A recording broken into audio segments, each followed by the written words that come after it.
हाँ तो प्यारे बच्चों, welcome to my USP excellent coaching centre. तो अब आपका नेक्स्ट पार्ट आ चुका है।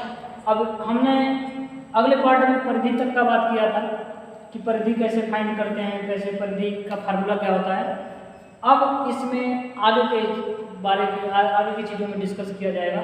तो चलिए स्टार्ट करते हैं। तो देखिए, परिधि के बाद तो अब जैसे हमने त्रिज्या निकाल लिया, व्यास निकाल लिया, परिधि निकाल लिया, अब कौन सा चाहिए? तो अब हमको चाहिए क्या? वृत्त की area. How to find the area of circle, यानी वृत्त की एरिया कैसे फाइंड करें। तो देखिए, एरिया के लिए क्या, यानी क्षेत्रफल के लिए वृत्त का क्षेत्रफल, तो हमको क्या चाहिए? क्षेत्रफल। अब क्षेत्रफल चाहिए, इसको ए से डिनोट करते हैं। ए फॉर क्या हो जाएगा? पाई आर स्क्वायर, यानी ए फॉर एरिया। एरिया का फार्मूला क्या होता है? पाई आर स्क्वायर। पाई क्या है बच्चों? पाई को पहले भी रहस्य को आपसे बताया जाएगा कि व्हाट इज पाई, यानी पाई किसी भी वृत्ताकार आकृति में पाई लगता क्यों है, ये प्रश्न आपसे क्रिएट किया जा रहा है। यदि आपको आंसर पता है तो कमेंट में लिखेंगे, नहीं पता है तो फिर आगे बढ़ते रहेंगे चैप्टर में, कहीं समय मिलेगा उसके बारे में डिस्कस किया जाएगा कि व्हाट इज पाई। पाई क्या है, किसी भी वृत्ताकार आकृति में पाई क्यों आ जाता है। तो चलिए, तो ये रहा क्षेत्रफल, यानी कि आप त्रिज्या, व्यास, परिधि, क्षेत्रफल। अब इसके बाद क्या आएगा?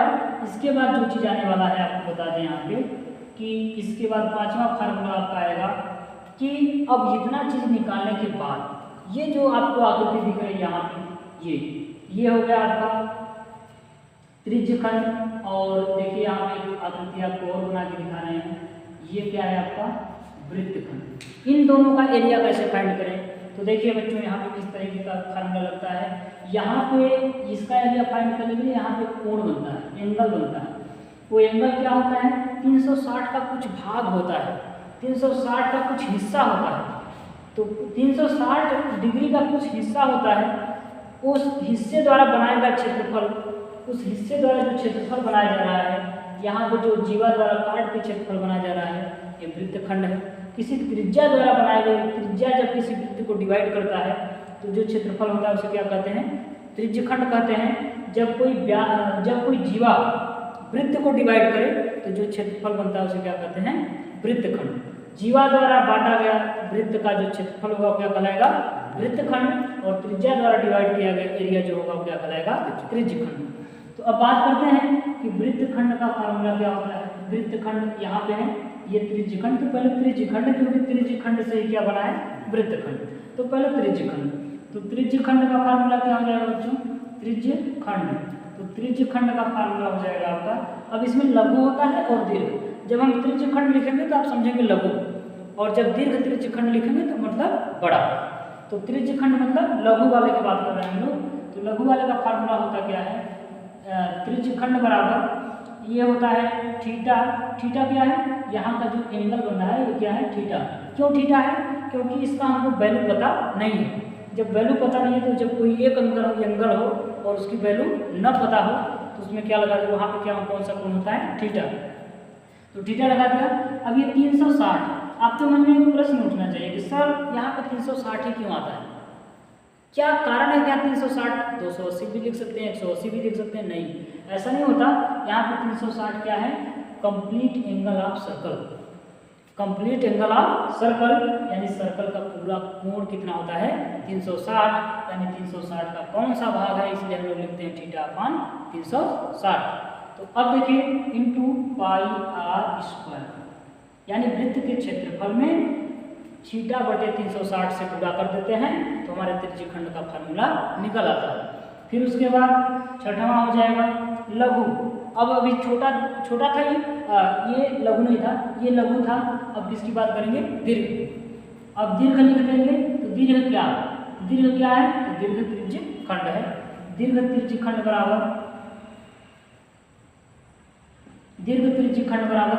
अब बच्चे क्या करते हैं? ये सब फार्मूला याद करने में उनका मतलब ऐसे सोचते हैं कि कैसे याद करें इतना सारा फार्मूला। कुछ है नहीं। अब बताओ कि ये जो त्रिज्यखंड है, मतलब ये वृत्त का इतना पार्ट है, इतना पार्ट क्या कहलाएगा? त्रिज्यखंड, लघु त्रिज्यखंड। अब जब हमको दीर्घ निकालना होगा तो ये पूरा सर्कल है, ये क्या है? पूरा सर्कल। अगर पूरे सर्कल में से अगर हम ये एरिया क्या करें? घटा दें। पूरे सर्कल में से ये एरिया क्या करें? हम घटा दें तो जो भी बचा ये क्या कहलाएगा, दीर्घ, क्या कहलाएगा, दीर्घ त्रिज्यखंड। जो भी एरिया बचा वो क्या कहलाएगा, दीर्घ त्रिज्यखंड। यानी फार्मूला क्या निकल के आया कि अगर हम वृत्त के क्षेत्रफल में से, वृत्त के पूरे वृत्त के क्षेत्रफल में से अगर मैं किसका एरिया घटा दूं, लघु त्रिज्यखंड का एरिया घटा दूं तो किसका निकल के चला आता है, लघु नहीं दीर्घ त्रिज्यखंड का। अगर पूरे वृत्त के एरिया में से अगर मैं लघु त्रिज्यखंड का एरिया घटा दूं, लघु त्रिज्यखंड, अगर मैं इसका एरिया क्या करूं, घटा दूं तो क्या निकल के चला आता है, दीर्घ त्रिज्यखंड का एरिया। यानी पूरे वृत्त में से लघु वाले को घटा दोगे तो बड़े वाले का एरिया आपको पता चल जाएगा। विद फिगर के साथ समझेंगे। ये था आपका लघु त्रिज्यखंड और ये आपका जो ये बना है ये क्या है, दीर्घ। तो पूरे वृत्त में से अगर इस पार्ट को हम क्या करते हैं, घटा देते हैं तो जो रिजल्ट आता है कौन सा हो गया, दीर्घ त्रिज्यखंड। पता चल गया। अब किसकी बात करेंगे यहाँ से, ये जो 7वां आपका आकृति है, अब इसकी बात करेंगे। ये जो एरिया आपको दिख रही है इस आकृति को ध्यान से देखेंगे, यहाँ पे जो ये एरिया छायांकित दिख रहा है इसकी बात कर रहे हैं। तो इसको क्या बोलते हैं, वृत्तखंड। क्या बोलते हैं, वृत्तखंड। तो वृत्तखंड की बात करेंगे तो वृत्तखंड मतलब लघु वृत्तखंड। तो लघु का फार्मूला क्या होगा, देखिए अब यहाँ में देखने में क्या दिख रहा है, पूरा त्रिज्यखंड आपको ये क्या दिख रहा है, इसको ब्लैक वाले से करेंगे तो अच्छा समझ में आएगा। ये देखिए ब्लैक वाला जो एरिया है ये क्या है, इस समय ये एरिया क्या है, त्रिज्यखंड है, लघु त्रिज्यखंड। और लघु त्रिज्यखंड के बाद जब जीवा को मिला दे रहे हैं, यहाँ पे जीवा जब खींच दे रहे हैं तो ये क्या बन जा रहा है, ट्रायंगल, एक त्रिभुज बन जा रहा है। यानी कहा क्या जा रहा है इसमें कि यदि हम पूरे ये जो त्रिज्यखंड है उस त्रिज्यखंड में से अगर मैं त्रिभुज का क्षेत्रफल घटा दूं तो वहाँ पे उसका किसका एरिया निकल कर जाएगा, लघु वृत्तखंड का क्षेत्रफल निकल के चला है। चलिए तो धन्यवाद बच्चों, आज के लेक्चर में इतना ही। तो फिर आगे की क्लास में हम आगे से बात करेंगे। धन्यवाद।